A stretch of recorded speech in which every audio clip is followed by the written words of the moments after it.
Good afternoon, everyone. Welcome back. We are supposed to start the last but not the least session. Session 6, entitled Institutional Strengthening and Preparedness for Improving Disaster Management Risk Assessment, Strategies to Raise Cooperation Among Public and Private Stakeholders of Disaster Management in an International, National, and Regional Scale. This session will be moderated by Dr. Ali Davishi Bulurani. He actually helped us a lot in holding this workshop. I profoundly appreciate him. Let me introduce him to you all. Dr. Ali Davishi Bulurani is an associate professor in the Department of Remote Sensing and Geographic Information System, Faculty of Geography, University of Tehran since 2009. He is currently the National Expert Consultant of FAO in Sand and Dust Storms Impacts Analysis on Agriculture. He did his PhD in remote sensing at the University of Göttingen, Germany in 2008. Dr. Davishi research is mainly focused on remotely sensed and GIS data analysis for sand and dust storms studies, geoinformatics for environment, soil and land degradation, drought, and desertification. He is mostly focused on sand and dust storms, vulnerability mapping, risk analysis, and mitigation. SDS impact analysis on socioeconomics, environment, agriculture, and health are his newest research fields with a focus on vulnerability, resilience, and risk mapping. He has published more than 50 review papers, book chapters with his research team at the University of Tehran. Sir, please go ahead. Oh, thank you very much, Fatima, for your long introduction about me. It's my pleasure and to be here in this last session of this workshop. I would like to express my thanks to the UN-USA and ISA for such a nice workshop regarding drought, flood, and water resource management. Okay, let's start session 6. We have about 2 hours time with 4 presentations.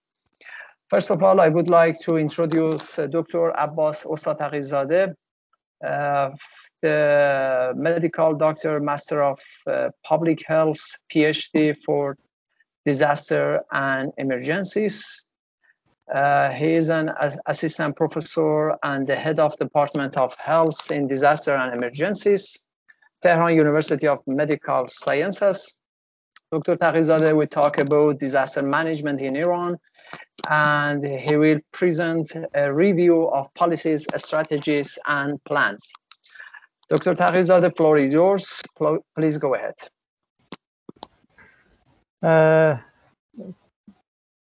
In the name of God, thank you, Dr. Ali. It's my glad to is here and can share with you some presentation and some studies that we conducted in Tehran University of Medical Sciences. I would like to ask Emma share my slides, and then we will start.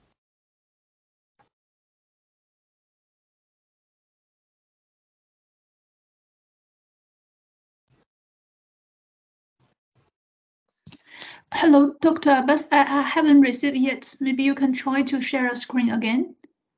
Yeah.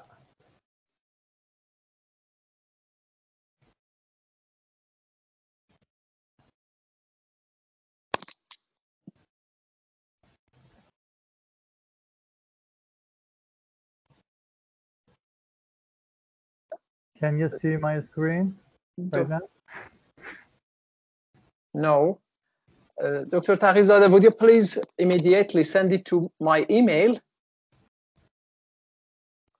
Yeah, I sent to Emma, and I'm sending to you. Forward it to me, thank you. Maybe I will send it to Emma. Yeah, sure. Yeah, sure. Emma, if you have his presentation already, please, you can display, share. No, my inbox is still receiving because it's very large file. Okay. It doesn't receive any new email, yeah?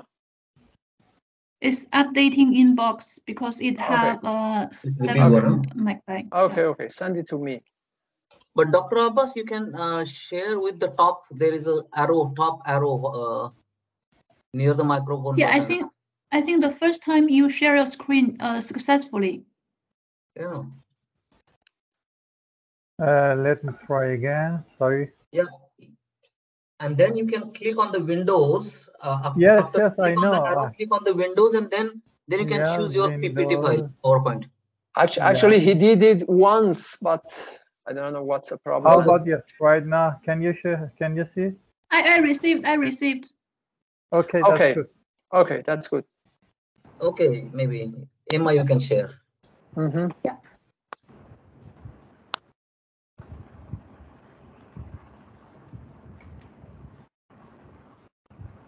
I think Dr. Abbas can stop sharing. Yes, sure. Yeah, okay.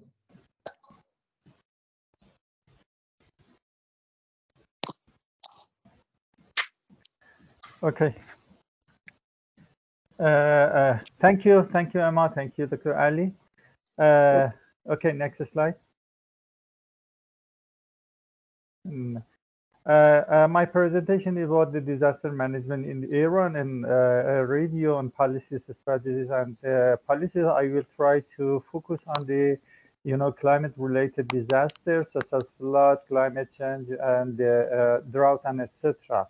My name is Abbas Ostarzadeh. I'm a medical doctor, master of public health and PhD, and head of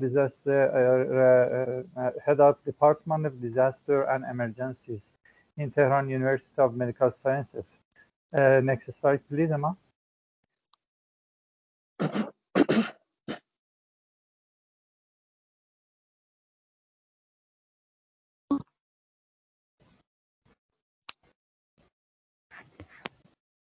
Next slide, please. Okay, as all of us know, the number of disasters, especially natural disasters, is increasing in the world. For example, in 2019, as you see in this slide that comes from em.be, all of the, almost all of these events that happened in 2019 are related to the, climate, such as floods, such as drought, such as, storm, fire, wildfire, and etc. It means that in the recent year, unfortunately, the number of climate-related disasters is increasing in all of the world. Next slide, please. In this slide, I try to show you the major disaster that happened in 2019 in the world. As you see, all of these 5 disasters are climate related, such as cyclone in India that affected more than 2 million inhabitants, and the third one, as you see, is flood that happened in 2019, and almost all of the countries, I mean 27 provinces out of 31 provinces are affected from these massive floods. Next slide, please. Okay. Let me take a look at the status of the Islamic Republic of Iran concerning the disasters. As we know, the level of risk based on the UN report, GAR, the level of risk is 8 out of 10, and the most common natural disasters in Iran are earthquake, flood, and drought. In the picture in the right, you can see the seismic map of Iran. In the middle, we can see the mortality rate from floods in the past decades that, as you see, in Golestan provinces and Ardabil provinces, we have a high level of mortality rate from the floods. And the next one in the below left is the drought map of Iran. As you see, about 96% of Iran is somehow is prone to the drought. Next slide, please.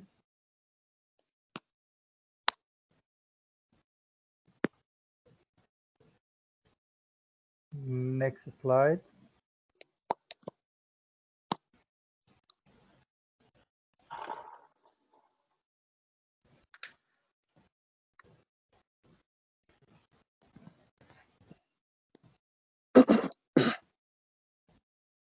Dr. Ali. Yeah, Emma, would you please show the next slide? I already showed the next slide.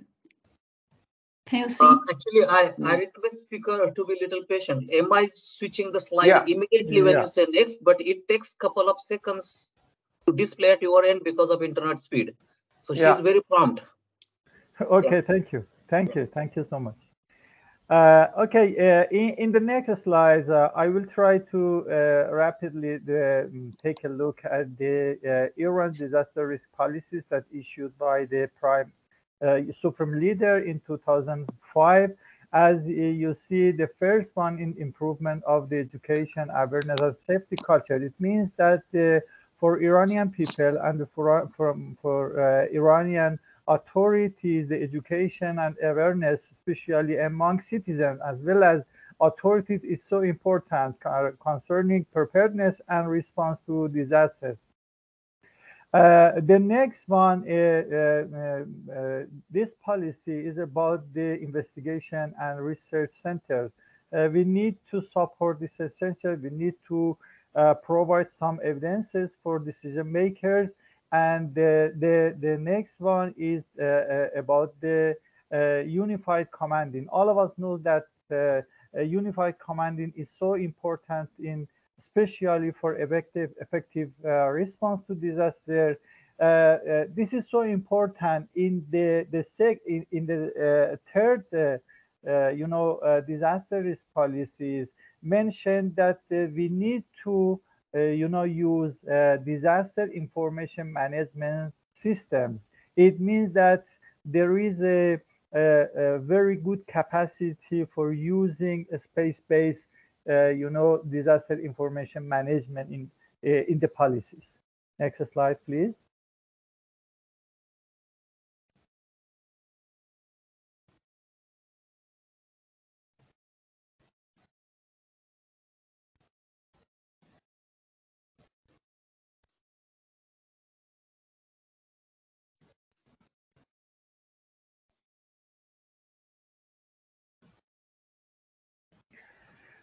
Okay, we can wait. The fourth one is development of comprehensive evidence-based plans for recovery. It means that the Iran disaster risk policies, pay attention to the recovery phase.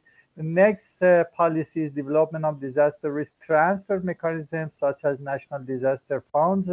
And the next one is prevention of mitigation of earthquakes. This, this policy focuses just on earthquake, especially the land use and building codes. Next one, please. The 7 is identifying climate and methodological phenomena via providing of national natural hazard atlas and implementation of national integrated monitoring and early warning system by using, I'm so sorry, previous one, by using advanced technology. At that time, it means before Hyogo Framework for Action, this policies focus on the development of national natural disaster atlas. Unfortunately, right now, after 15 years, we didn't prepare such an atlas. And another one, as you see, it's using monitoring and early warning system by using advanced technology. And the last one is development of national development plan based on the climate adaptation approach in all levels. Next slide, please.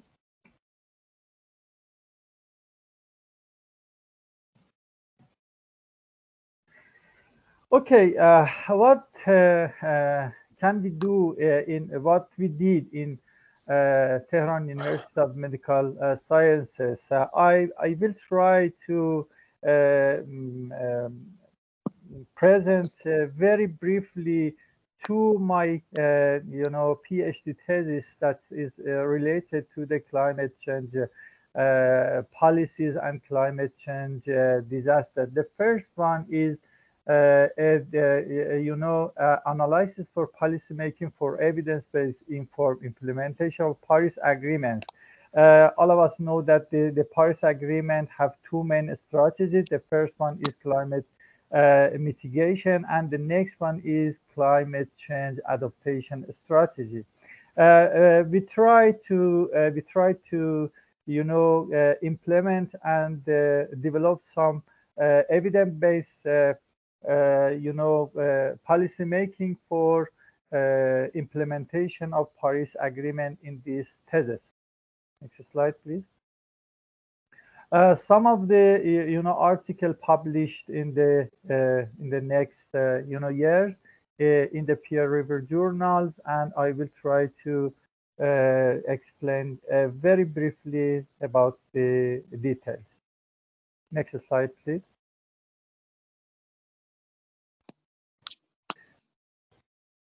And another one, as you see, the measurement of the sand and dust storm adaptation is so important. We need to measure, we need to assess, we need to evaluate the level of climate change adaptation in every city, in every community, in every rural area, that this measurement can help us to find the weaknesses and strengthen and find some solution for adaptation plans.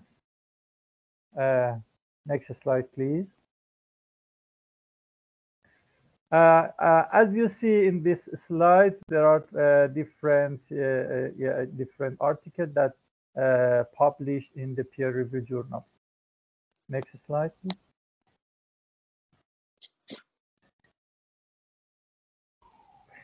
This conceptual framework comes from one of our studies. I just want to show you that when we talk about the climate change adaptation, we need to think about the flexibility, sustainability, stability, and so on.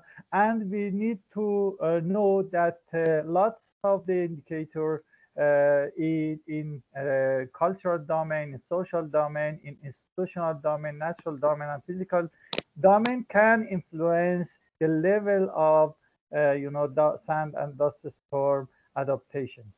Next slide, please.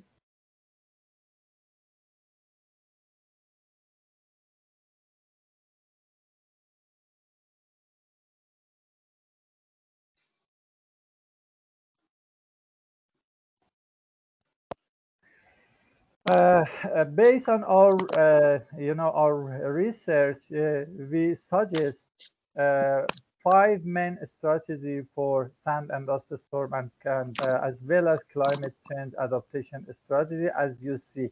In the next slide, I will explain in detail. Next slide.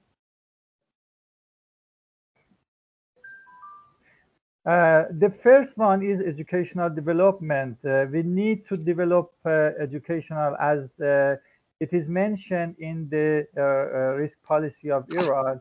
As you see, the first action plan is developing and implementing a comprehensive plan of public education. All of us know that public education is the main factor that can improve the level of adaptation in the community, especially in the cities. The next one is designing public sandstorm early warning.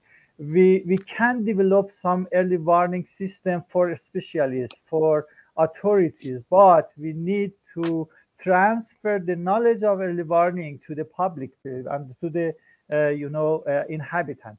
And the next one, developing academic activities. Beside the public, we need to develop some plans, some courses to improve the knowledge and practice of academicians.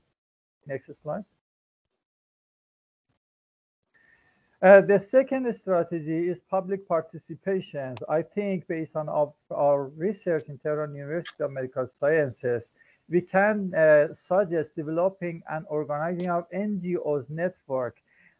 Fortunately, in Iran, there are a lot of NGOs, but what we need, we should, build a network, a unified network for cooperation and collaboration and coordination between all of the NGOs that work in the environmental issues. We need to develop an integrated network for NGOs. Another one is development of local organization and councils.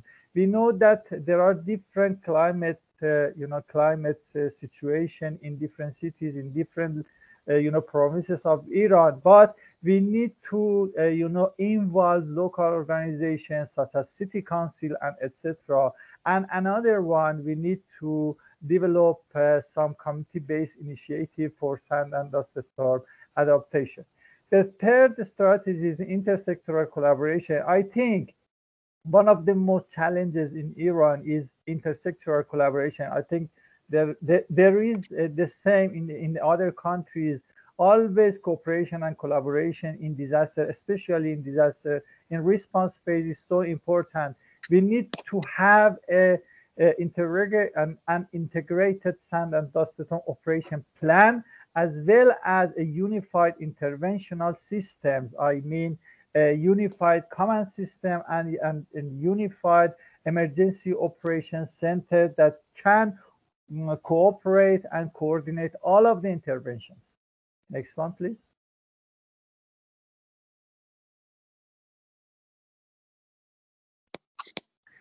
The fourth strategy is institutional development. Based on our research, there is some lacks, some weaknesses in institutional. Unfortunately, there is no interest, no will in the institutional level for climatic related disaster. We need to build some capacities in governmental structures such as governmental organization, public organizations, municipalities, and etc. And the next one is developing of resilient and adaptive infrastructures such as electricity lifelines, hospitals, and etc. The next one is developing and implementation of adaptive resource management. And the last one that is so important, in my opinion, it is we need to adjust some regulations, some rules based on the adaptive strategies. Next one, please. Dr. Taqizadeh, I'm sorry to interrupt you. We are running out of time, yes, and 2 minutes. Please. 2 minutes. Okay. Okay. Thank you. Okay. Thank you. And the next one is environmental preservation, developing or using renewable energies and using land and soil stabilization mechanism for combating with sand and dust storm disasters. Next one. The last one that I want to say that, always adaptation assessment is so important, matters.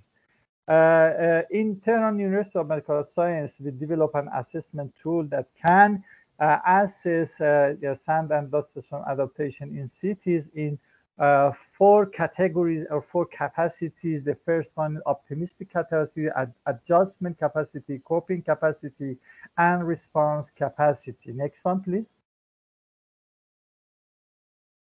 As you see, we assess the level of adaptation concerning the sand and dust storm in Ahvaz region. As Dr. Ali mentioned in the previous days, Ahvaz is one of the most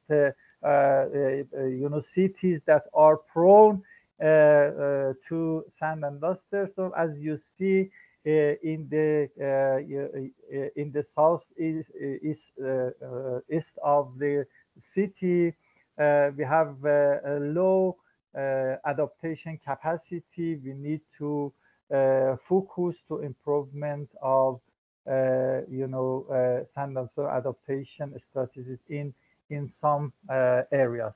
And the last one, I think this is the last one, or the next one, please.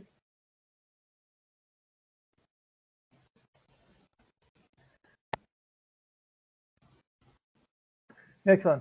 As you see, this is the level of sand and dust storm adaptation in Ahvaz districts. And the next one.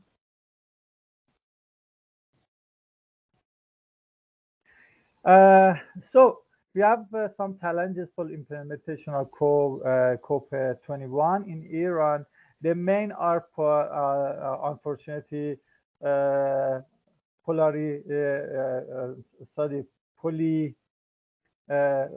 concerning the politics into the climate change.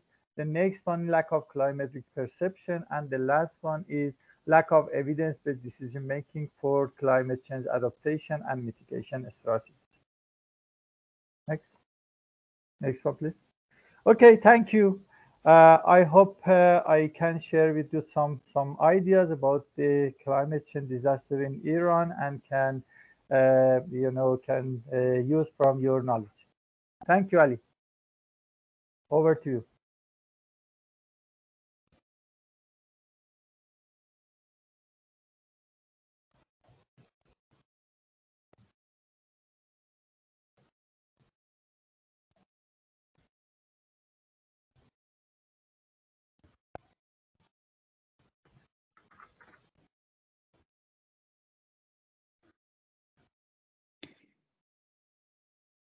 Dr. Ali, you are mute yourself.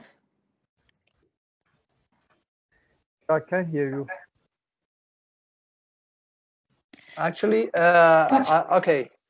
Thank you, Dr. Taqizadeh. And we are going to have the next presentation by Dr. Arash Malikian from University of Tehran. Dr. Malikian, are you ready? Yes. Okay, very good. Please let me to have a short introduction about you. Dr. Malikian is an associate professor at the University of Tehran. His main responsibilities are teaching and research and extension in the field of hydrology and water resources management. He has served as the international coordinator of Special Reporting Committee on Iran Flood 2019. He has several international publications and has been principal investigator and team member of several international projects and programs. The title of his presentation is An Introduction to the Activities of Special Reporting Committee on Iran Flood in 2019. Dr. Malikian, floor is yours. Okay. Thank you very much. Do you hear me? Thank you. Yes, of course. Okay. We hear you very well. Good afternoon, everybody, and thank you, the organizers of this wonderful workshop, Iranian Space Agency, and also the United Nations Office for Outer Space Affairs. And also, I am grateful for the moderator of this session, Dr. Ali Davishi, my friend. As he mentioned, I'm trying to have a short description of the committee which organized for a huge flood events in the country. In fact, providing detailed information for this catastrophe event was very huge, needs a long time, but here I'm trying to present some activities in 15 minutes. Please, next one.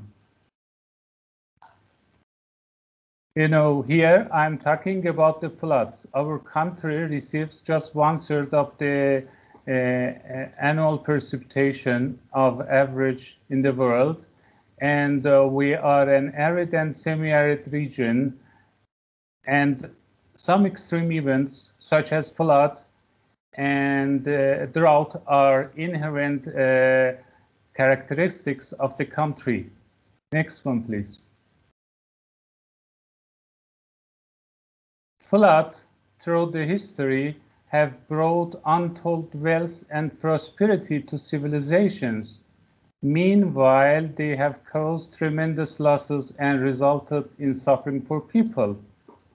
And even today, floods led to natural disasters, rising at alarming rates in the global level. And society must move from the current paradigm of post-disaster response, let's say crisis management, to risk management. And more than ever, there is a need for decision makers to adopt a holistic approach for flood disaster management. Next one, please. Why flood is important? Like many other countries in the world, our country, Iran, is facing the increasing risk of flood disaster, which threatens the social and economic development. It's usually caused by climate change and also by anthropogenic effects. In late March and early April 2019, a series of severe flooding happened in our country, injured several people, and caused losses to farmlands, facilities, and infrastructures in the country. Then the government made endless and valuable efforts to reduce and also to minimize the consequences of the floods. This is the rationality for the organizing this special reporting committee. Next one, please.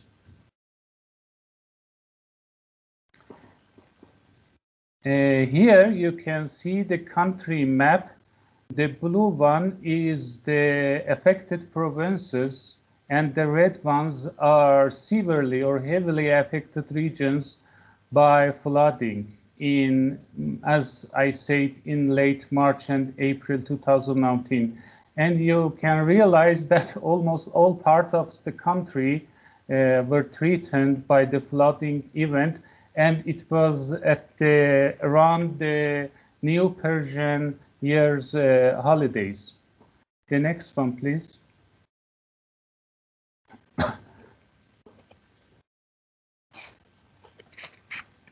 And what was the mission of the Special Reporting Committee on Iran Floods 2019? The president of the University of Tehran was appointed by the President of Islamic Republic of Iran as the head of a mission, Special Reporting Committee on Iran Floods, to overview the event, causes and consequences in order to provide recommendations and also suggestions for better understanding and vision for dealing with the natural disasters, especially floods, in the future. And the CONG members were 20, but more than 700 researchers were affiliated with this mega project. The characteristics of these people were from the top scientists in the countries, mostly from universities, and they were independent and also with academic affiliations, and they were appointed in April 2019. Next one, please. Here you can see the working groups, different fields, infrastructure, training and human resources, business, health, relief and rescue, economic and finance, natural resources, legislative issues, risk management and insurance, crisis management, river engineering, hydrology and water resources management, meteorology and climatology, social, cultural and communication, urban planning, architecture, cultural heritage. And by the way, the last presenter, Dr. Ostad Taqizadeh, was one of our colleagues in this group. And you can see the photos of the key members of this committee, head and supervised by Dr. Nili Ahmedabadi, President of the University of Tehran. The next one.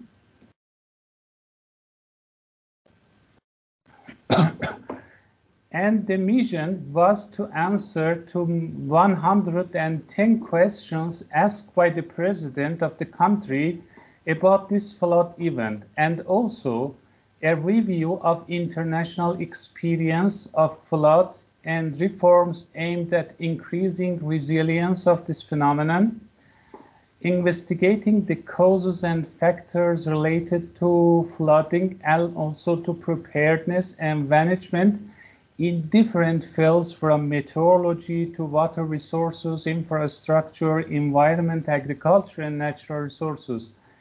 And at the same time to assess the state of crisis management, rescue, and crisis communication after the event, working on the economic, legal, social, cultural, and communication aspects and dimensions of flood, and to provide structural and legal reforms to increase resilient and national capacity in flood management. I just would like to emphasize that the results of this committee was distributed to the related organizations and ministries for risk management preparedness for the next events. Next one, please. Here you can see some photos of the meetings of MOUs, Memorandum of Understanding signings with different organizations and also in different universities in the most affected provinces, mostly in northern part of the country, in Caspian Sea coast, and also in western side of Iran, and also field visits of the head of the committee and also the members of each working group. Next one, please. Here you can see the several weekly meetings of the core members. I would like to mention that each core member had a secretary, which was also another professor, and also a team of specialized in this working group, who were working on different fields, as I said, from meteorology to infrastructure, even to cultural activities. And I'm glad to inform you that the space technologies and remote sensing products and technologies played a major role in preparing the methodology and also producing the results of this working group, which is available to the end users according to thematic maps, results, and also databases. Next one, please. Here you can see that some of the working groups in the field visit of the flood-affected regions, as I showed in the map, the mostly affected regions were in the western side of the country and also in Caspian Sea coast, in Golestan, and somehow in Mazandaran provinces. Next one. The reports provided in some steps. First, we had a first report narration of the flood, which described the event. And unfortunately, the report is in Persian language, but I will show some other sources in English language that you can find more useful information about our working group. Next one, please. We had also a second report, which provided detailed answer to the questions of the president about the floods from each thematic groups. Next one, please. And also we had the final report, including narration, analysis, and lessons learned, and also suggestions and recommendations from each type of the work that our colleagues, more than 700 researchers, done in the project. The next one. And also specialized, or let's say thematic reports of each working group from risk, insurance, agriculture, business, cultural activities, hydrology and water resources. All working groups provided complete reports and databases of their work to the end users. The next one. Very interestingly, was one part of our activities within this mega project was working with the international network of colleagues and organizations who helped us to better understand the event and also to get more preparedness for the future. Here is a report of Build a Bridge on Flood Risk Management. We jointly organized with the United Nations Economic and Social Commission for Asia and the Pacific, SCOP, and also the Asian and Pacific Center for the Development of Disaster Information Management, APTIM, which I'm very grateful for them. And you can find, just type this topic, and you can find the full report of this activity. We had researchers from different countries, and in 2 days, in October 2019, we shared our knowledge and also our experience about the flood management issues. And everybody which needs this report and can't download it in the internet, just send me an email and I can send it. Also, we participated and we were co-organized a meeting with World Health Organization, WHO, about the flood with Tehran University of Medical Sciences. These were two international parts of our activities about flood management. Next one, please.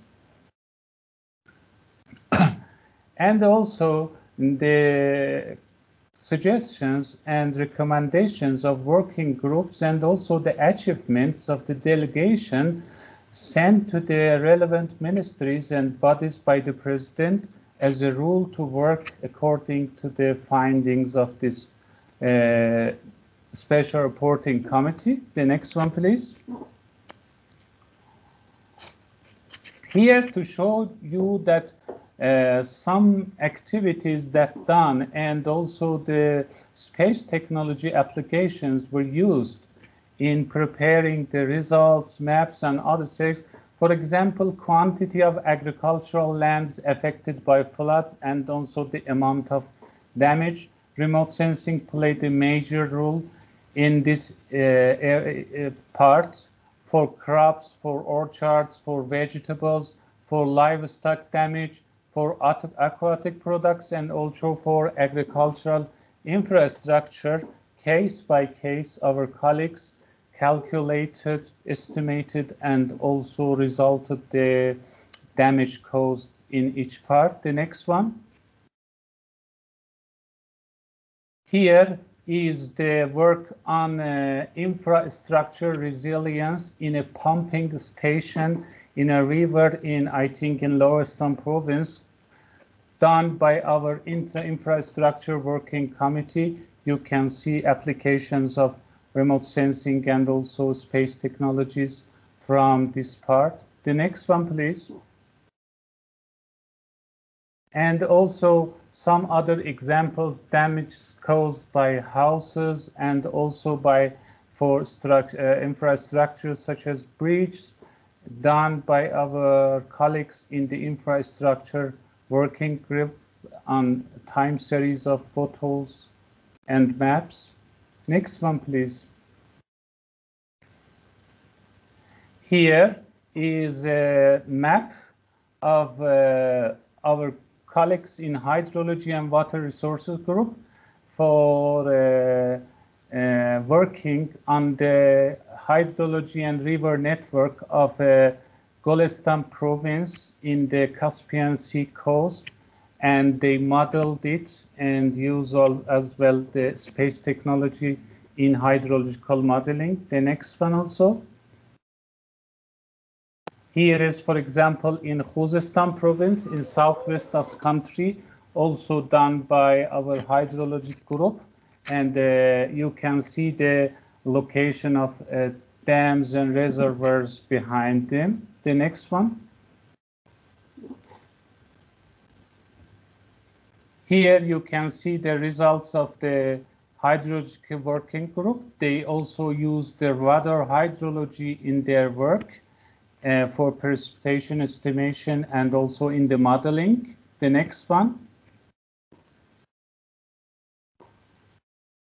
Here is the rain contributed to flooding in different river basins and dams. Garesu, for example, in northern part of the country, and the Kerkher River Basin, which is located in Khuzestan province in southwest of the country. Next one, please.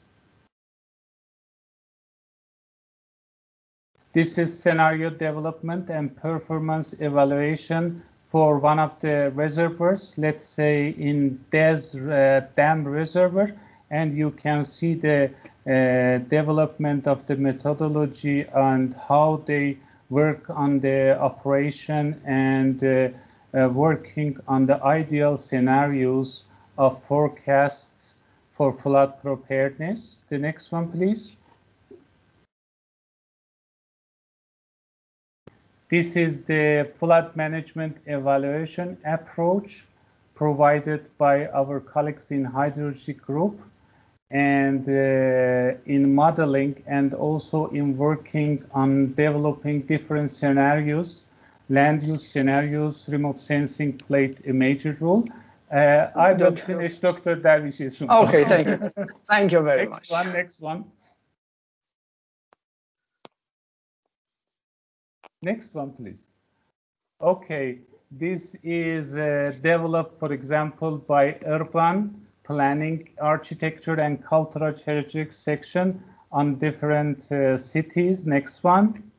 And in series of slides, you can see these cities in different provinces. Next one.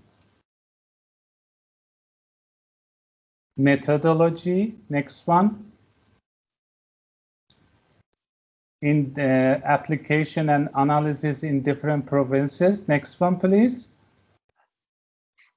You can Dr. Malikian, you can have more time, 3 minutes, and just make conclusion. Thank you. Okay, it's good news. Thank you very much.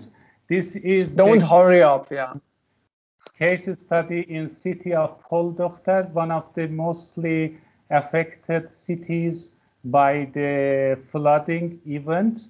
And you can see how they developed the scenarios and worked on remote sensing applications in developing the urban stormwater modeling. The next one, please. This is also another photo from the Poldochter and also their data on the buildings and the concretes and also water outage for the flood time. Next one, please.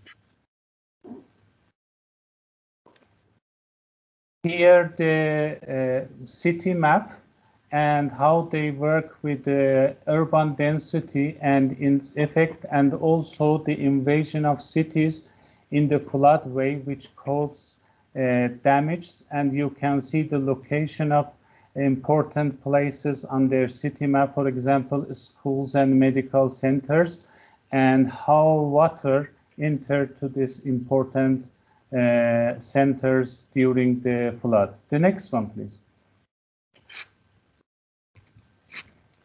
And also they use the drivers, pressures, state, impact, response, let's say DEPSIR method for developing their scenarios on urban management. The next one. And also another example of how they used with the products of remote sensing in planning and development for flood management, not only for this event, but also for suggestions and recommendations for the future cases. The next one, please. This is, for example, a scenario developed by our insurance and risk group. It's a CAT modeling concept of CAT risk assessment. The next one, please.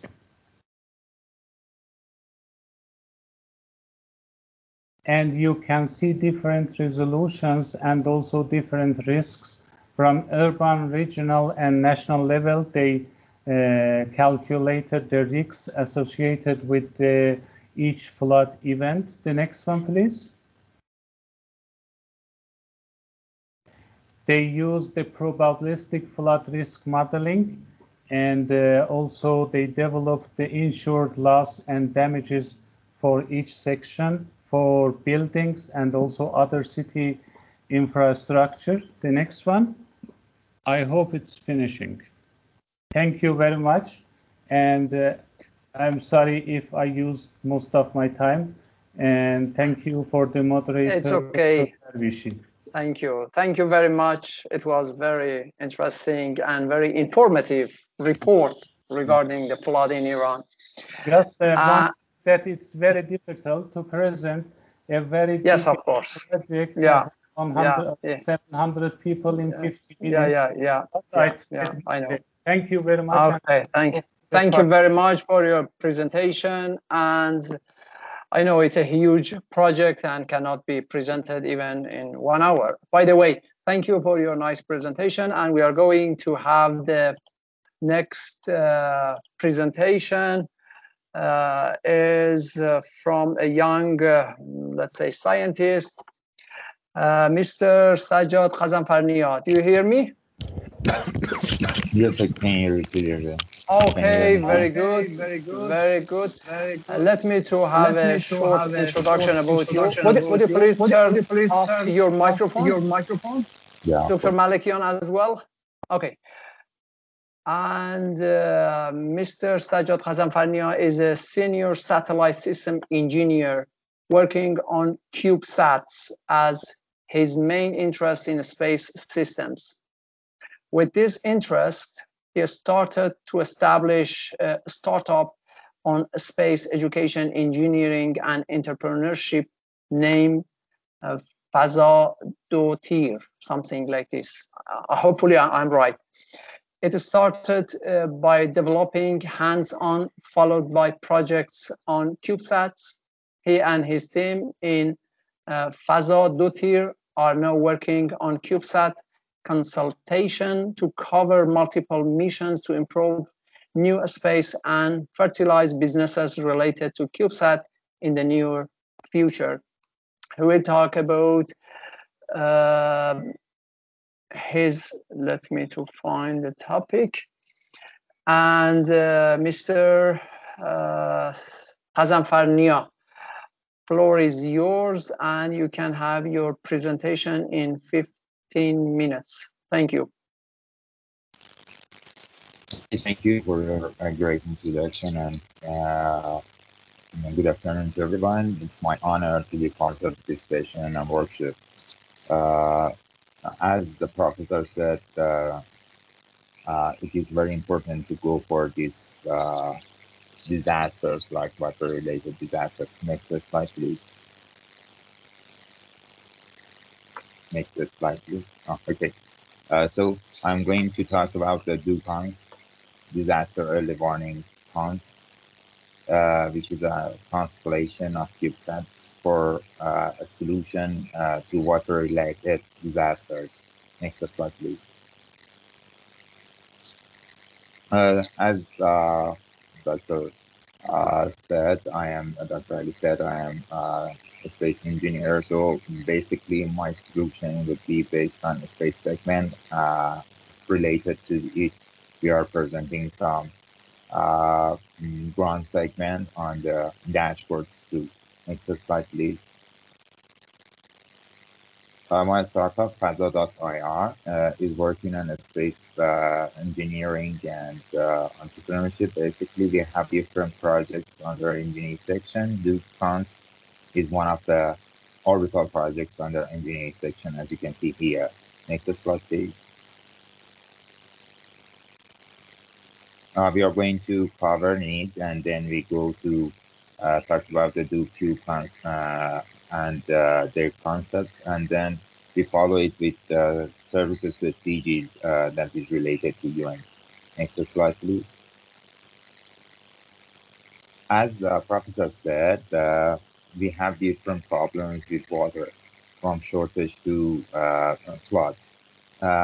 They said and presented different reports on how water could affect people's lives. So different needs are listed here about the water related to the water itself and the effects of the climate changes during the recent years. Also, we are going to combine these needs to some needs for space emerging conflicts, basically in this region, Middle East, to make it more profitable for countries in this region to come to a collaborative constellation of CubeSat in order to make a solution based on space data in order to manage water resources and also bring some dashboards for early warning about some disasters like floods.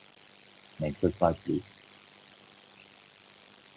Basically, we were thinking of during the years that we had different problems like earthquakes, like floods in Iran.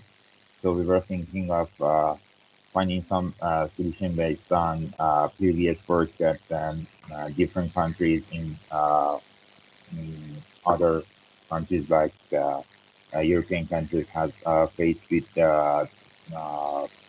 kind of natural disasters based on space data. So we considered our focus in 4 areas to both support lives and also go for education and equal opportunities in different countries in this region in order to make opportunities for all the countries to be part of a collaborative constellation based on CubeSats that are more affordable in space, and also provide them some data that they can exploit in their reports, in their projects, and also use them as a source for their dashboards that can be used for their referral for decision making in the projects and also decision making in disasters. Our dashboards are going to work before and during the disaster. So these dashboards are presenting some data and some information that could be used for controlling the crisis management. Next slide, please. Based on this, we start with we think of starting with launching some CubeSat in orbit to evaluate the concept and also go for some real data to think of what is going on our algorithm on the space data. After evaluating the operation of the CubeSat and also evaluating the orbit, we can make it into a constellation in which each country of the region can have a satellite by itself. And then we can provide a data bank that any country may use it based on its own algorithms or based on our algorithms. So the data bank includes both free images from the EO services in the world and also data from the constellation. So you can use the data in raw format, or you can get the services based on the dashboards that we are going to provide for the users. Next slide, please. So for the concept, we considered four major natural disasters that may be considered for Middle East countries. The first one is the first one, as the most frequent, was earthquake, as you could see in the previous presentations. The second one was flood, and then fire and drought. So based on satellites that have two main payloads, the one was imaging, low resolution imaging payload, and the other one was communication payload that could sense the signals in VHF bands to measure the TEC of the ionosphere. We could find some symptoms, some pre symptoms to the disasters like earthquake and also floods. The map to the earthquake from TEC is very general, and many of you may know about it.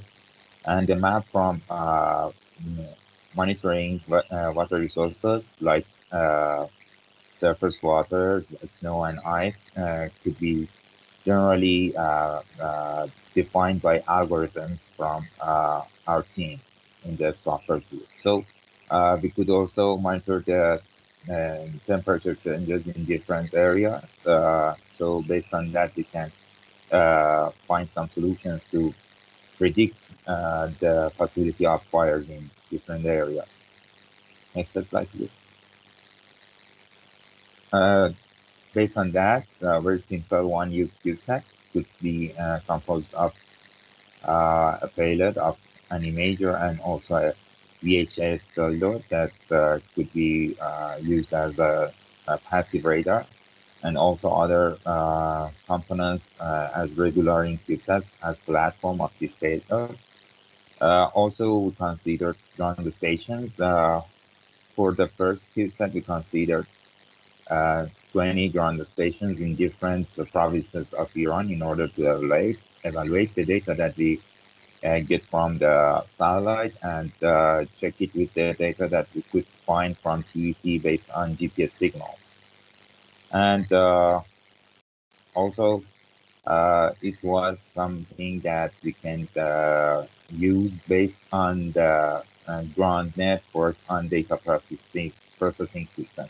We had a mission control system integrated into Iran in order to consider the data management and also processing. All of the ground stations share the data to the mission control center, and in the meanwhile and short time, they can find the results of processing data for their dashboards. Next slide, please. Based on this CubeSat concept, we started with constellation design. So constellation design was basically based on this satellite in order to provide some data from different locations and in the time that we needed it. So we needed to make a time resolution for data, say daily data from any location of the coverage area. We considered Middle East as our coverage area and consider daily results from the dashboard. So this made us to consider a very top design of the measurement and also processing in the whole system. Next slide, please.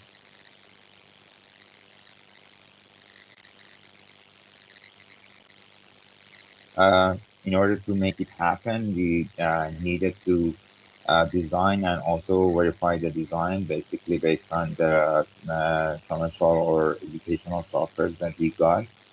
So we developed a software for designing the constellation based on C program. So based on that design software, we could trade between different options and different plans that we had in mind for the constellation, and optimize their design for minimum number of satellites and minimum number of planes, because we needed different launchers if we had different planes. So the optimized number of satellites was 8 in one plane, and we could provide full coverage in 5 days, full coverage of the whole region. So basically, based on the disasters and the events that we were working on, it is a good time. And we had considered 8 countries in the region to be part of this collaboration. So it was an optimized plan to be considered for this constellation. Next slide, please. Okay, so the project was started by design from the constellation to the payloads. We are now in designing payloads and evaluating the results of the measurements, and after that evaluation would come to mind, because this constellation concept was not only for disaster early warning, but also for education and training teams and bringing equal opportunities. So we needed to consider training programs during the project in different countries. And then after launching satellite one by one, we could receive images and measure from space and provide data for bringing services into dashboards for decision makers, as you can see here. So it would be very easy to provide some data that could be used for urban planning, or for providing some solutions to prevent some catastrophe events like the floods or the fires that we can see here in Europe or in the Middle East, like Turkey, Iran, or other countries. Next slide, please. As the conclusion, I can say that these constellation can serve different SDGs based on UN classification for this. First of all, managing water resources in direct way and the right way could help us not only face no floods in the air, but also prevent the water waste and manage it to the pre-allocated reservoirs for next semesters, like hot weathers or something like this. Besides, we can prevent earthquakes and monitor the conditions of events and locations after this crisis or something like disasters, natural disasters. So it can help us to save lives. So lives can be more can be improved in the different lands. Besides this, we can work on space weather. Ionosphere is one of the main areas that we can think of for studying of space weather, like effects on earthquakes, or also for solar winds and solar storms. And working on CubeSats in different countries, we can think of a space ecosystem developed in different countries, both in upstream and downstream, because here professionals or students from different countries in the region can work on the CubeSat design and development. Also, they can work on exploitation of the data in the right way, so they can help themselves by educating themselves and training themselves on job training of themselves, and providing some solutions that they can use in the future to serve the country or their people.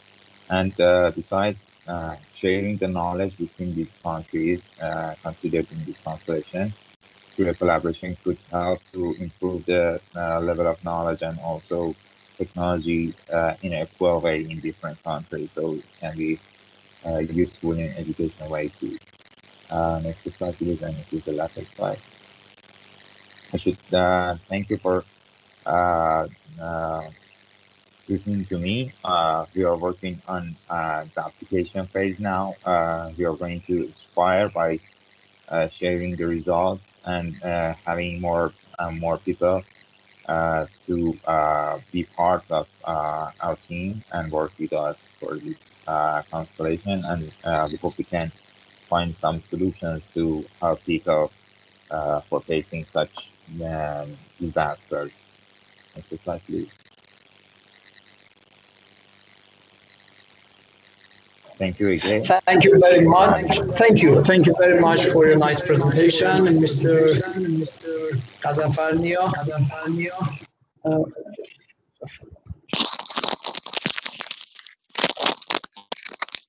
And we have about 5 minutes time.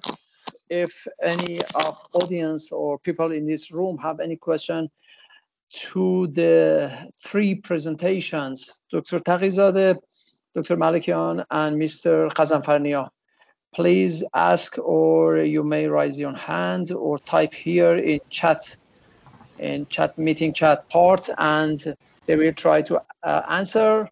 If there is no any question, we can go to the last presentation of this session. No one has question? Okay. Let's go to the last presentation of this session. Dr. Ibrahim Asadi Oskoui. Dr. Oskoui, do you hear me? Are you in the room? I have your voice. Okay, very good. Dr. Oskoui, the head of Atmospheric Science and Meteorological Research Center in Iran, in Mashhad, and he's going to talk about smart water management tools based on integrated flood and drought management. Dr. Oskoui, floor is yours. Please go ahead. Thank you very much. Good day, everybody. Actually, this presentation is prepared by my colleague, Dr. Mehdi Rahnama, and unfortunately he couldn't attend at the meeting, and I'm presenting that behalf of him. Please, next. Are you going to change the slides for me?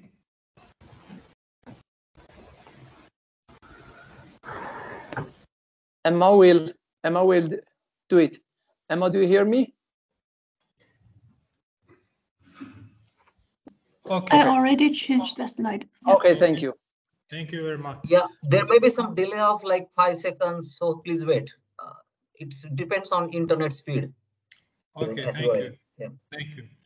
As you know, climate is normals. And when we are talking about the climate of the region, we are talking about normals. And then when the normals change, climate will change. So climate change is changing in the normals of climatical parameters, which these changes can have a very big and vast majority of changes in different aspects of our life. One of the major aspects, please, the next, is in hydrology, which for many different elements of hydrology, we can sense the impact of changing in climatological parameters. Please go to the next.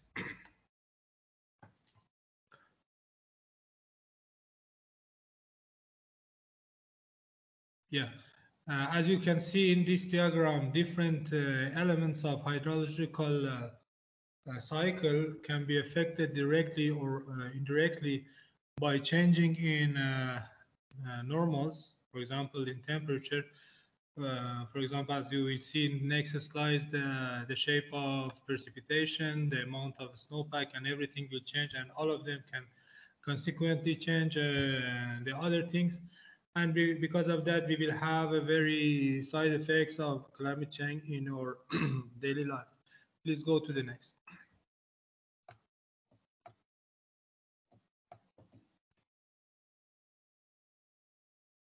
As you will see in the next slide, the changes in climate can lead different disasters or challenges for us, like droughts, flood, water supply shortage, poor water quality, and as you can see, all magnitude and quality aspects of the water can change and affect our life. Please go to the next. All of them comes from, as I told before, from the different changes in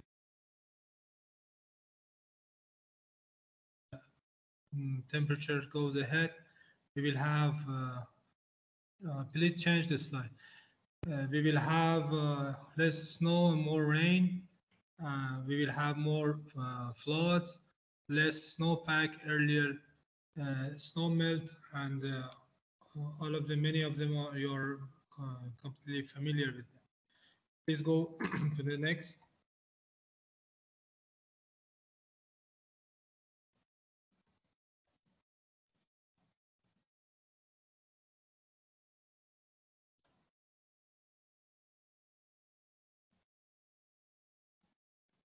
Maybe if you could change the slide yourself, it was quite effective.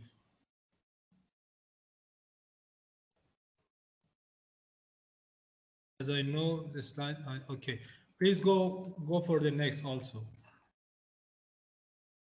So here, the concept of this presentation is to cope with one of the major impacts of these changes in hydrological parameters, which is droughts, which can directly affect the food security and agricultural economy. And the idea is to present an integrated system to cope with these changes. As we know that some of the changes cannot be stopped, and unfortunately we will every day we will face with more problems. So in the next slide, Dr. Oskoui, sorry to interrupt you. Would you please talk a little bit louder? Yeah, sure. Okay, thank you. The solution, what solution we can imagine? We can classify the solution in three terms, temporal terms, which can you see? One of them is short-term monitoring. For example, we have some flood monitoring system and early warning, or we have smart irrigation systems, which can aware us and help us in short-term happenings to manage the effects of climate change. For example, with early warning, we can be more ready for flood, or we can, with smart agriculture, we can manage the needs of the water in the farm. And so all of them are samples of short-term coping methods. But we have also in the next slide, if you please change, we have some mid-term approaches, especially using seasonal forecast. These are some samples of the production of our center, which is a climatical forecast for example, for different steps of 1 or 3 months. And with these products, we can cope with some aspects of droughts. For example, when we see that precipitation is going to be lower than normal, we can have some advisories, for example, to change the variety of wheat that we are going to seed, or for example, to use the varieties that their planting period is shorter, and something like this.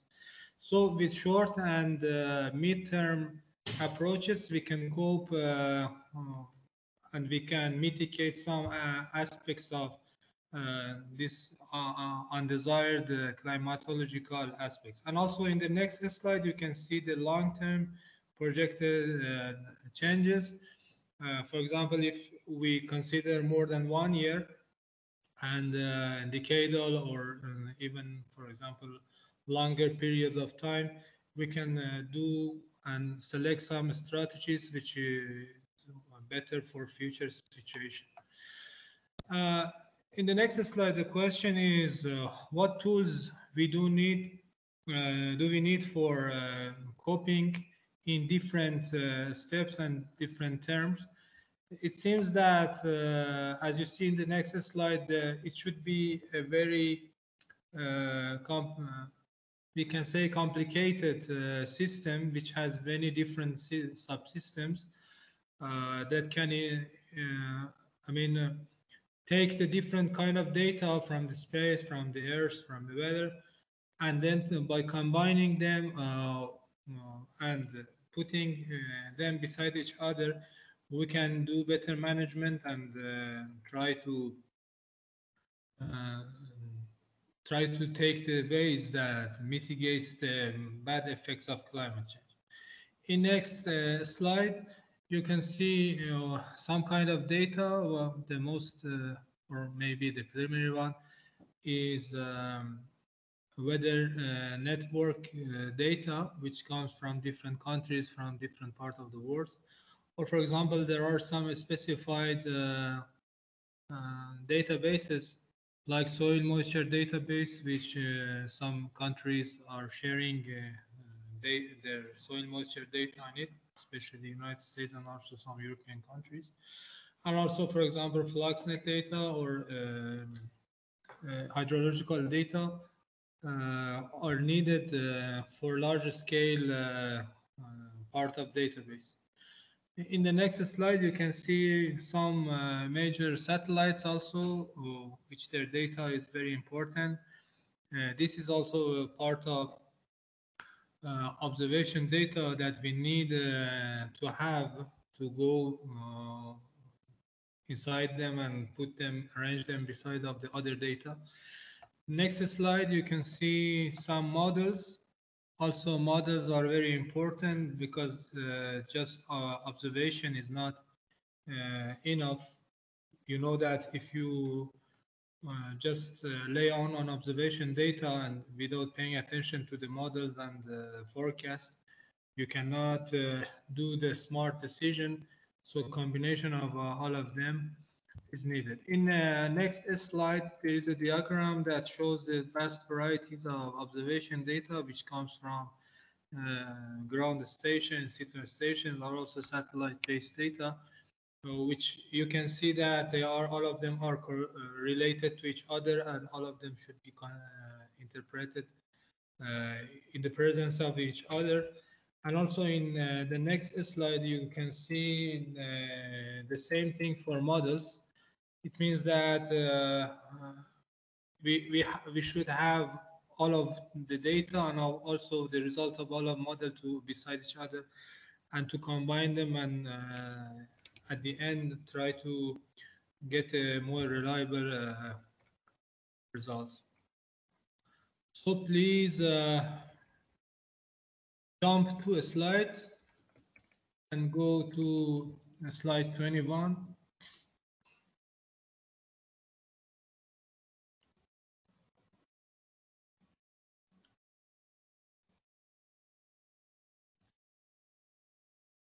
Page 21.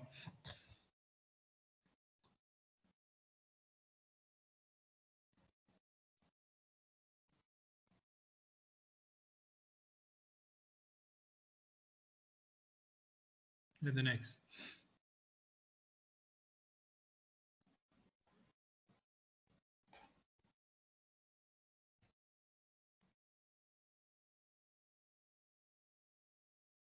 Yeah, this is a sample, a very dense weather network in California, which is included 3 different observation network that with this kind of heavy in situ measurement, we can provide all the necessary data, which is a very big,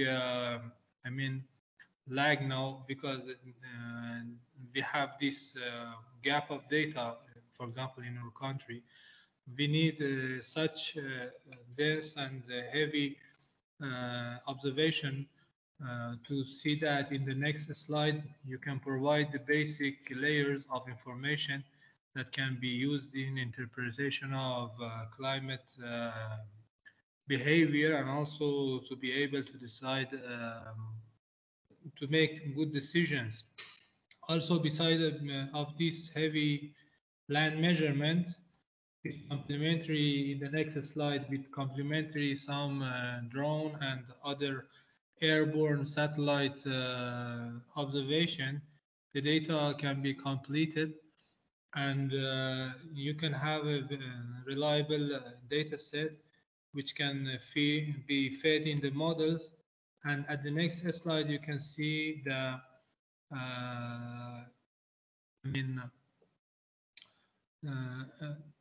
a map which nicely and very finely are advising the farmers and the expertise and also the managers to how much weather should be dedicated to each part of, for example, farm. And with this precise and exact measurements and calculations, we can mitigate the bad effects of, for example, droughts and some other extreme climate events. So for in the next slide, if we want to summarize what is conveyed till now, with 3 steps, we can produce.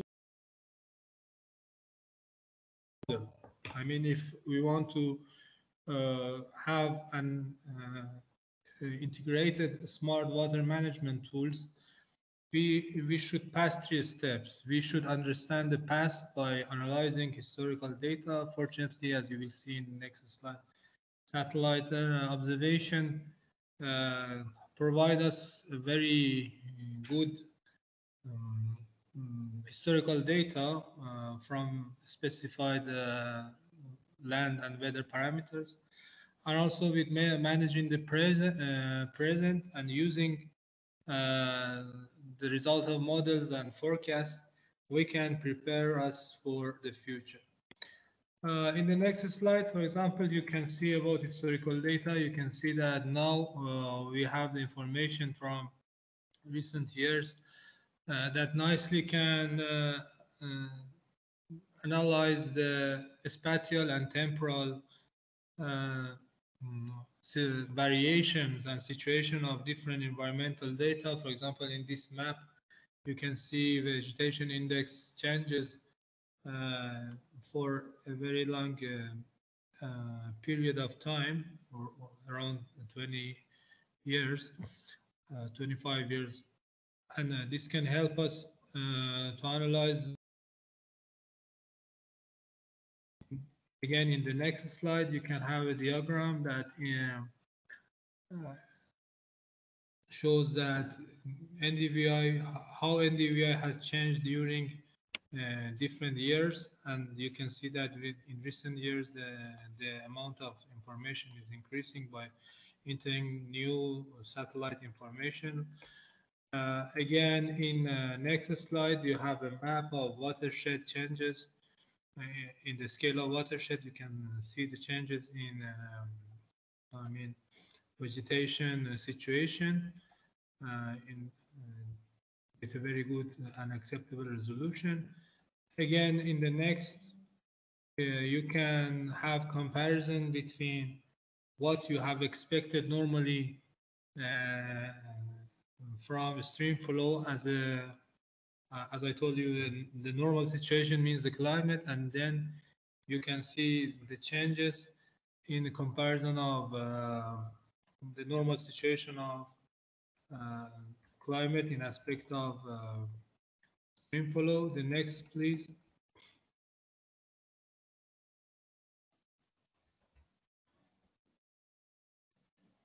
So in next slide, I have similar I mean diagrams which shows that how can we use this information and then try to make conclusion about the parameters that are important for us, like yield or vegetation situation. So you can jump to the final slide number 35, please, the final one.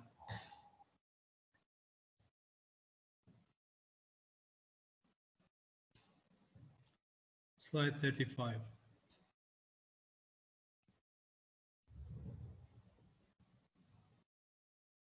Yeah. In summary, if as a conclusion, that preparing or developing an integrated smart water management tool, it will be possible, but if we consider and provide some infrastructures to which some of them we have, but many of them should be developed better and more effective. At the first, we need to improve our in situ monitoring network, maybe the network of different environmental parameters, for example, meteorological data, is not as dense as needed. So the first step is to improve in situ monitoring network, for example, a special network for soil moisture or other land or weather parameters are quite needed, because if we want to use satellite data, we need this in situ data to manage them and to validate them and to calibrate them. Also, there are some limitations to access to satellite data that can be very useful for us, and another need is to rapid access and more facilitate access to vast variety of satellite data. And another thing is to better linkage among the models to be able to link the different information and calculated data. And then comprehensive framework for data management is quite necessary, that as we know that many environmental data like weather data do not know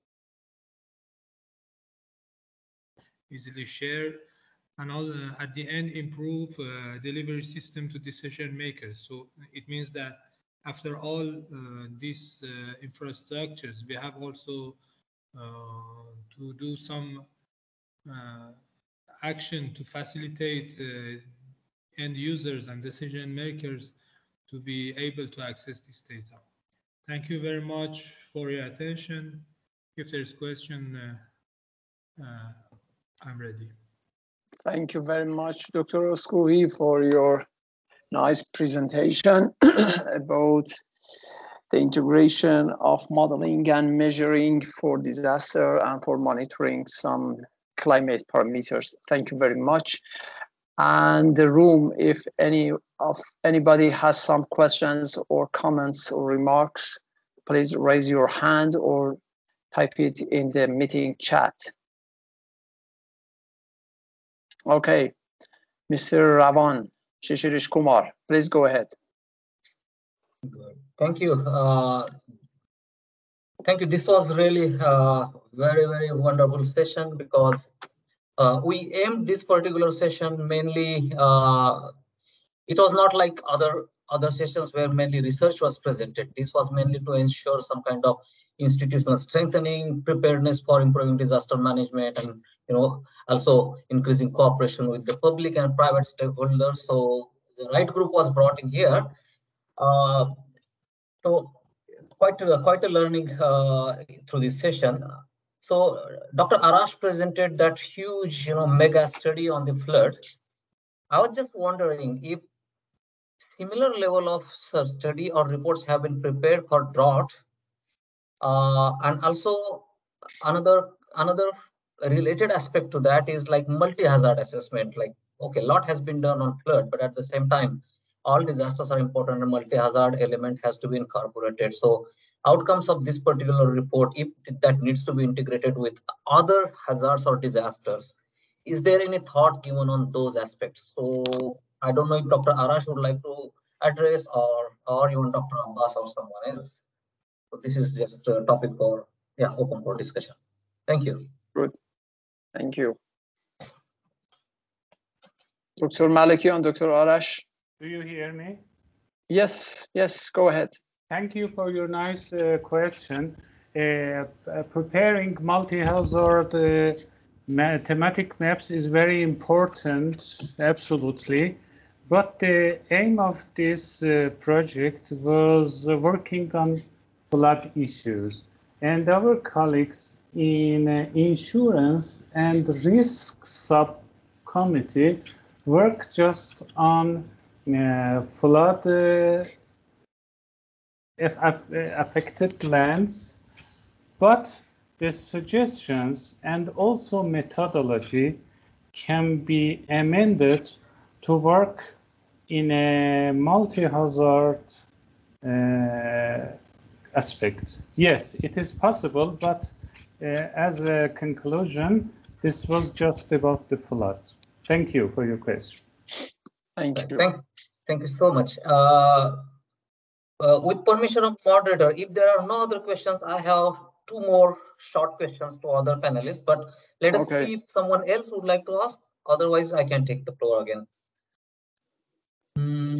Actually, no one is asking, has any question till now. Please go ahead, Dr. Kumar. Okay, so pointing to our colleague from startup company related to CubeSat, and very ambitious and very nice development. And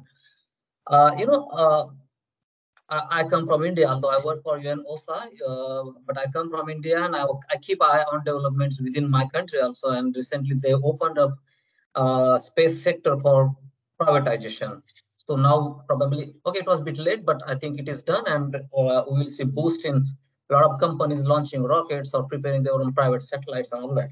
So underlying fact is that enabling policy environment that basically makes the growth of space as an industry, which is need of the time.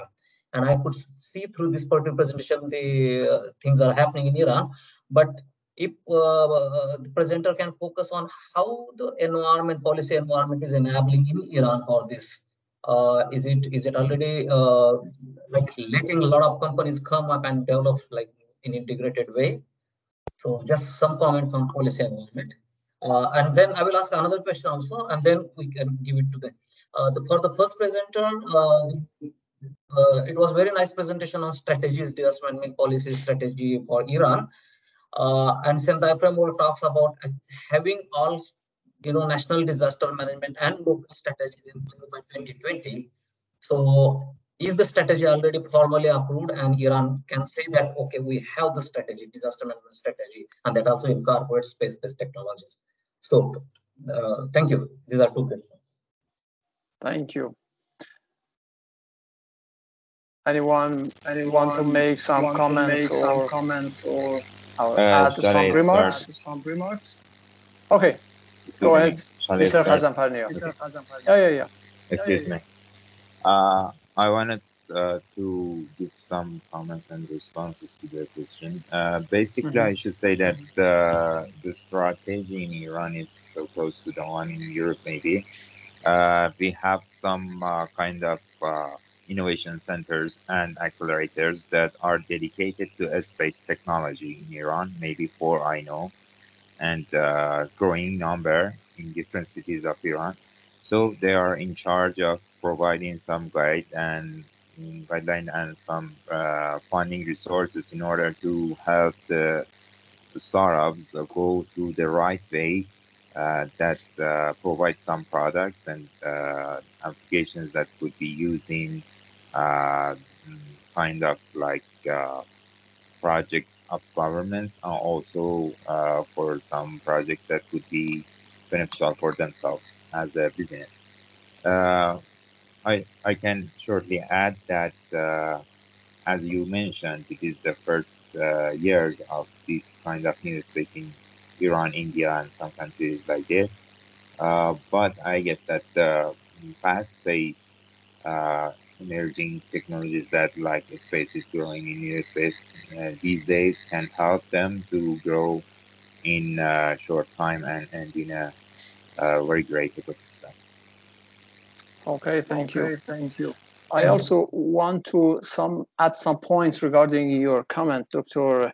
Shirish. As I know, there are some,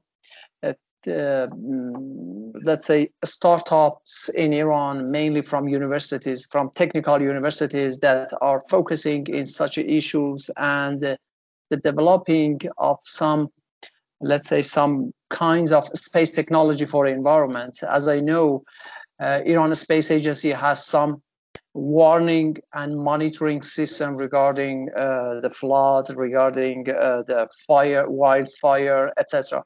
But university are pioneering this issue, and they have some science and technology parks for these issues. As I know, some technical universities in Iran has such a parks, and startups are growing daily. But let's see. Thank you.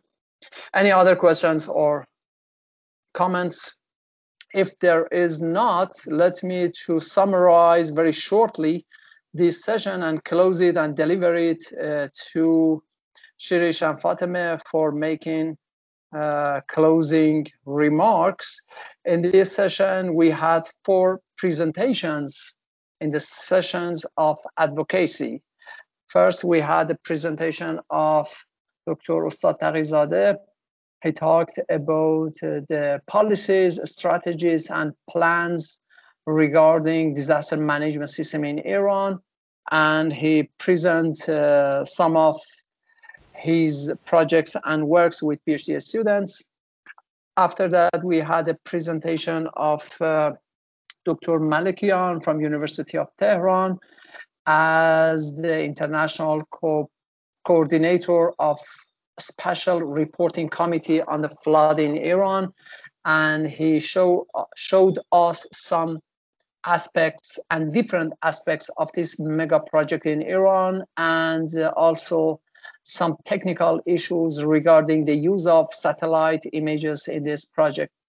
And we had another presentation, young scientist and young engineer Sajjad Qazamfarinia, about his startup that is working in Faza.ir and working in CubeSats, and they have some plans to use these technologies for future and water resource management. And finally, we had the presentation of Dr. Oskuhi regarding the smart water management tools and how it would be integrated for flood and drought. And he gave us and he showed us some examples from Iran and other countries of the world. And thank you very much to all audiences, to all scientists. Oh, we have one, Ustad Taqizadeh, I think. Raise hand, please go ahead. Thank you, Ali. I just want to add a note concerning the question from my colleagues. Shirish. Okay. Concerning the improvement of disaster risk plans and strategies, as the new disaster law regulations passed 2 years ago from the Iranian parliament. And right now, we are developing some plans for prevention, for preparedness, and etc. in the national level and provincial level.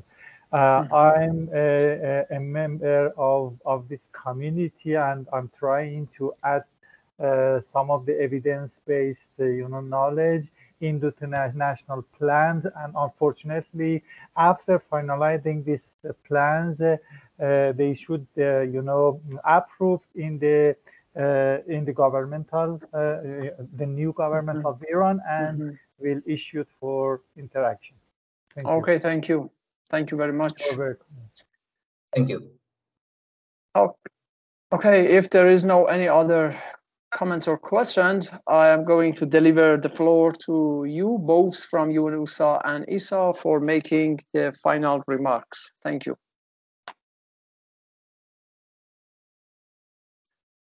So Fatima, please go ahead.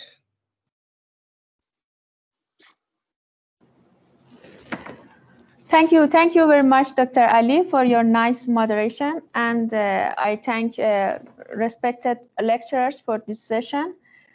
Let me start the closing remark.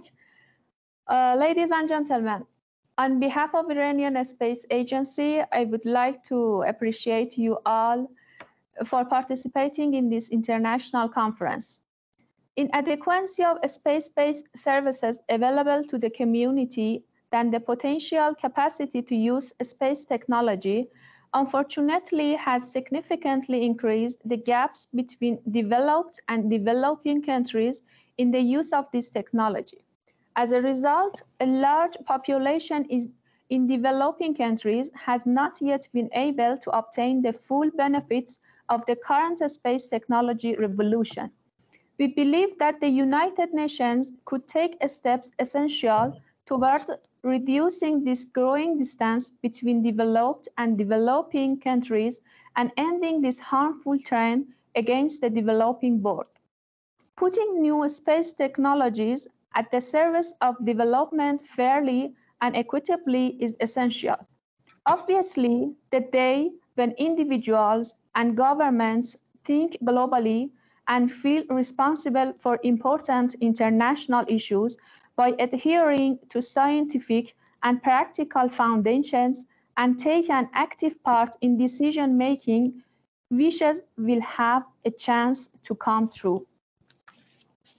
Dear participants, in this regard, the specific suggestions of the Iranian Space Agency on behalf of Islamic Republic of Iran to increase the use of space technology in the integrated management of natural hazards are presented as follows. Satellite Earth observations show that the West Asia mostly is involved in severe drought.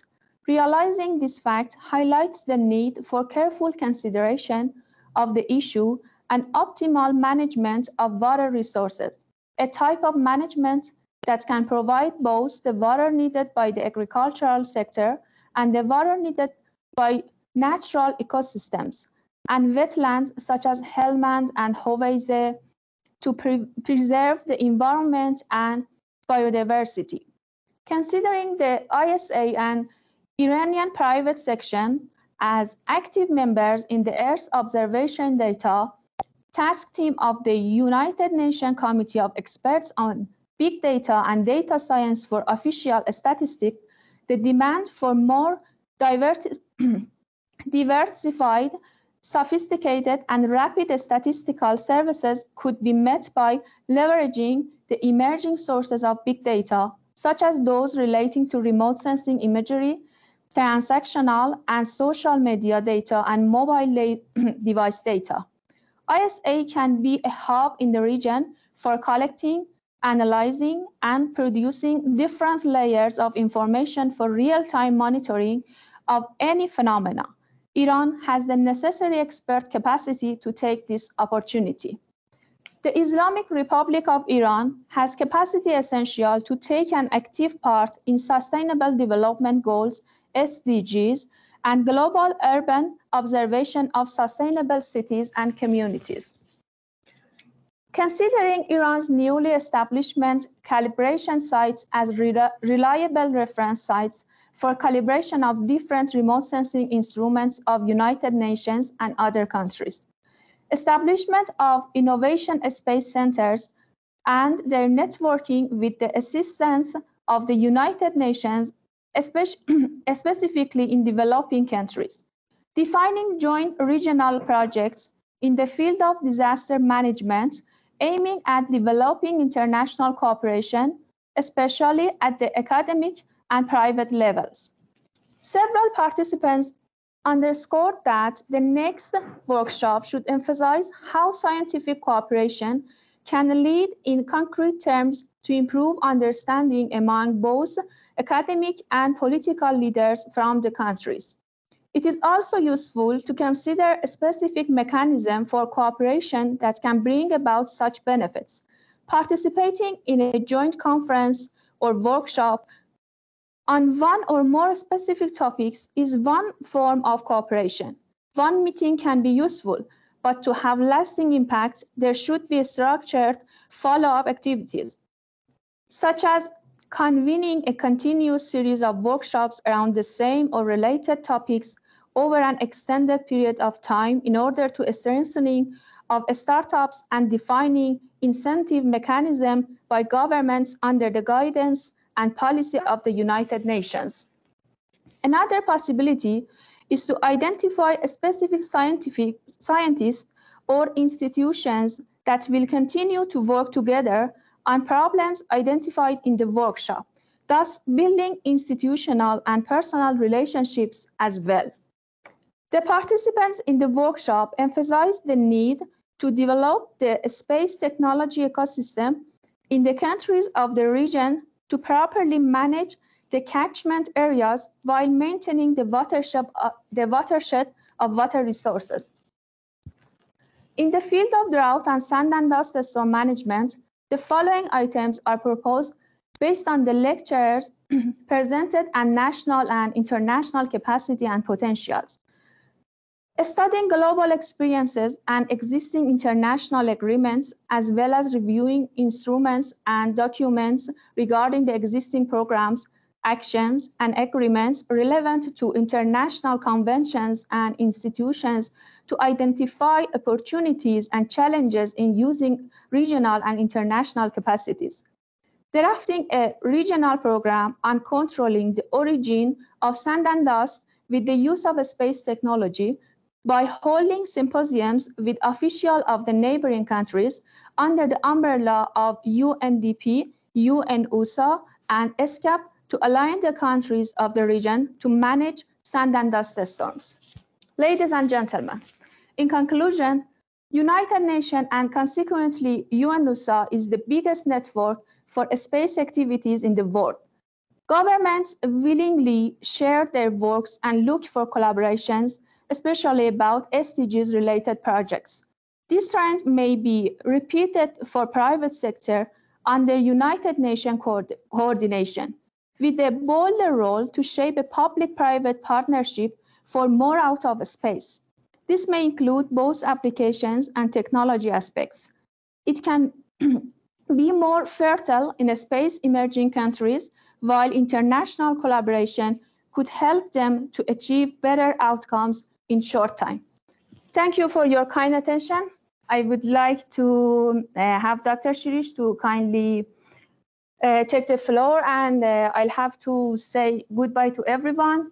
And I hope to see every one of you in person one day in Tehran for the next events in the near future. I thank you.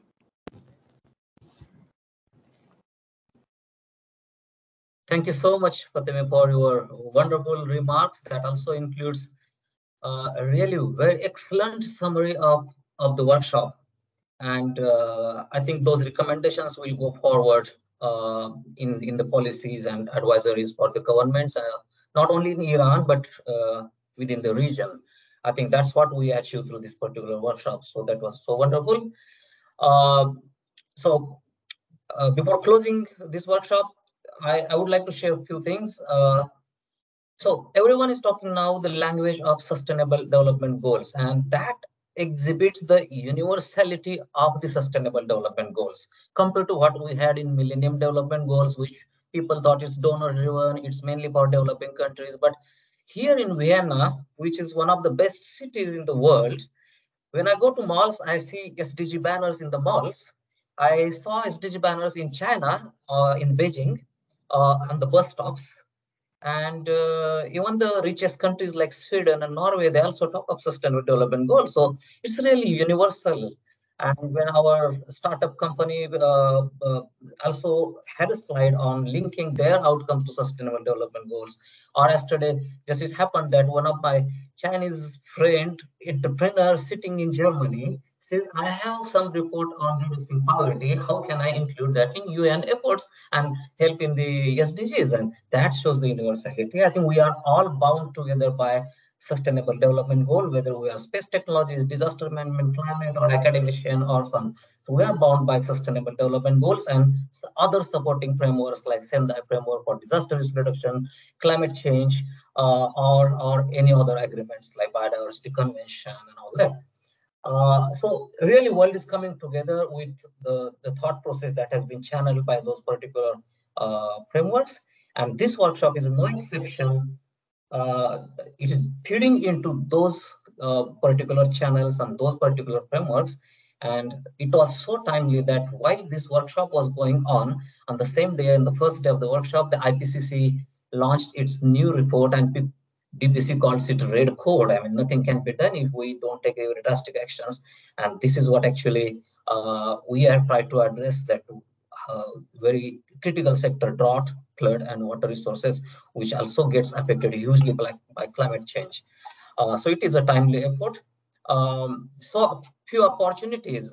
Workshops and conferences always bring good brains together. We do good networking. We can derive the policy advice that goes to the decision makers and all that. So whole network gets established, but then it needs to percolate down to the national level and actions. Because we saw in some of the presentation in this session that they say, okay, we have done it, but we still need a lot of coordination within the country itself. And it's not only case of Iran, but even some of the best well-managed countries also have seen very rich countries. They also need these efforts continuously. It's need of every country, irrespective of its economic status. So therefore, we have technical advisory support services from UN OSA through this program called UN SPIDER, United Nations Platform for Space-Based Information for Disaster Management and Emergency Response, where we can come with a good group of experts, diverse group of experts, spend time with you, and with that we can provide, it's a process of about 2 to 3 months engagement, but 5 days in person in the country. With that, we can really bring all the actors related to all the disasters, all the technologies, and we can reflect on important matters like policy, strategies, institutional coordination, current capacities, how the capacity should develop further, and how really technologies can be used effectively in all stages of disaster management. And those recommendations normally can be implemented within the time frame of 5, 6 to 8 years, depending on how the progress happens. So we can keep this long-term engagement. We are very well geared to do that. So Iran and any other countries in the region that would like to really avail these kind of services, we are ready to offer those kind of services, and we are a platform where we can bring those kind of experts together to help and continuous capacity building efforts that will be followed by that. So and also when the new space sector is developed, we have the program called Access to Space for All. Through that, you can access some of the space infrastructure or something like microgravity experiences someone want to carry out. So we have multiple announcements through which can be used for developing the space sector, basically boosting the participation of private companies. So there is a lot we can do together. Thank you, Fateme and your team. And as part of UN SPIDER network, Iranian Space Agency has also supported UN SPIDER program hugely for almost a decade. We look forward not only UN SPIDER, but cooperation in all other areas related to the space development of space and its benefits for humanity. And at last, I would like to thank His Excellency Ambassador of Iran, who is was in Vienna, had a meeting for hosting this workshop, and now we see the workshop has been successfully conducted, and I see a lot of good comments from the chat box that people are really happy. Participants feel quite educated in this workshop, so that shows the thought process that we had has been really concluded very successfully. My sincere thanks to head of Iranian Space Agency, who gave constant support on the background and let Fatima work freehand with me and plan this workshop. Also thanks to my director, Simonetta Dipipo, who has supported this wholeheartedly, and she was physically present in her inaugural speech as well. And most of all, the most important actors were all the speakers. When they speak for 15 minutes, we know how much efforts they have taken to bring their research for in 15 minutes. First of all, the efforts of years of research, and then probably preparing this presentation takes not less than 3, 4, or 5 hours, and then they speak for 15 minutes. I deeply appreciate your efforts, and the moderators who have been active for all 2 hours to coordinate whole efforts of each of the session. So thanks to all who has made this workshop successful, and participants who have been with us and actively chatting on other side and interacting with the speakers. So everyone made this workshop very, very live and successful. I am pleased so much with this. And last, I thank Fatima, you and your team, constantly working with me to formulate the agenda and to identify speakers, and so many, we were the ones to fix nuts and bolts, and we did it very, very well. Thank you so much to your team and my team as well. Alice and Emma. Emma has been continuously working, and it's odd time for her engaging. It's almost like now time to go to bed, and she was still working, displaying slides and doing all the coordination. So thanks to my both colleagues. And I think with that, we can say this conference is closed. And so big hands to everyone. Thank you. Thank you. Okay, bye. Please unmute me. I thank you. I profoundly thank you, Dr. Shirish, and your professional team, Ms. Emma, Ms. Alice, and from the higher level, I really thank Dr. Simonetta, the people, and I hope to have more interactive collaboration together. And I thank everyone who participated in this conference, all the moderators, all the speakers. Hope, health, and peace for everyone in the world. Thank you very much. Thank you. And I think a report will be out very soon, and all presentations and all recordings. So yes. Have a wonderful time, everyone. Bye-bye then. Bye-bye. Bye-bye. Bye-bye.